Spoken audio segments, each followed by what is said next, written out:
Hello everyone and welcome to Morning Markets. Today I want to discuss recent movement in asset prices, key economic data releases and what is on the agenda for this week for investors.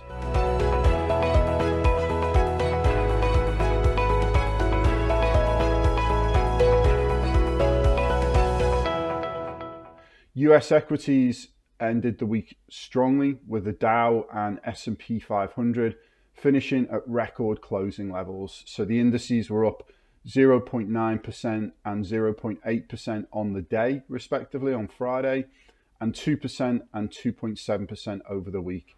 So you've seen positive sentiment driven by that accommodative stance from the US Central Bank, the Federal Reserve. Also on Friday, you had in US and China producer prices climbing more than forecast in both data releases. So just starting with the US, what you've seen is the producer price index for final demand increased 1% in March from the prior month to 123.1. So the gain was double economists' expectations as the cost increases for goods and services accelerated.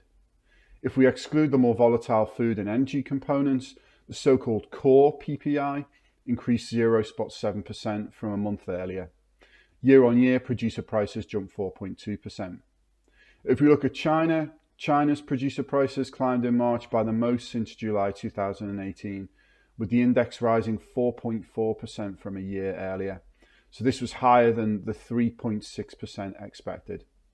Producer prices in China have started to pick up sharply this year as the cost of oil, copper, and agricultural goods moves upwards. As the world's biggest exporter, China's rising prices threaten to stoke inflation around the world, adding to volatility in financial markets. We know that given major inflation metrics declined at the start of the pandemic, year-on-year figures will quickly accelerate, a development that we refer to as the base effect. Here at True Potential, we know in the short term inflation will therefore be higher, but we don't see significantly higher inflation coming through over the longer term.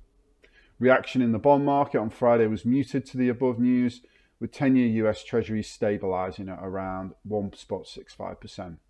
If we look at what's been happening in asset prices overnight, we've actually seen some weakness in Asia. We saw the Shanghai index off around 1%, with the mainland logging 16 new COVID cases and continued worries of tightening of policy, particularly with the potential for strong economic data to come out of the region this week. And that then filters into my last point, which is really what is happening for the rest of the week. Well, we have a slew of economic data coming through. First quarter China GDP figures, retail sales and trade as well in China. US retail sales, UK monthly GDP. There's some of the data points that are coming out this week. So this could lead to some volatility in the rates market should the data points for inflation and retail sales come in stronger than expected. As well as that, from an individual company perspective, we also have first quarter results from some of the big US banks. So Goldman, JP Morgan, Citibank, Morgan Stanley, and that will help us understand the health of both the US banking sector, but also give clues to the health of the US economy overall. Okay, that's everything from me. I hope you enjoyed today's update and I look forward to speaking to you soon. Thank you very much. Subscribing to the True Potential YouTube channel is quick and easy. Simply go to your YouTube app on your phone, type in True Potential and press the red subscribe option. You'll then be notified as and when new videos are released.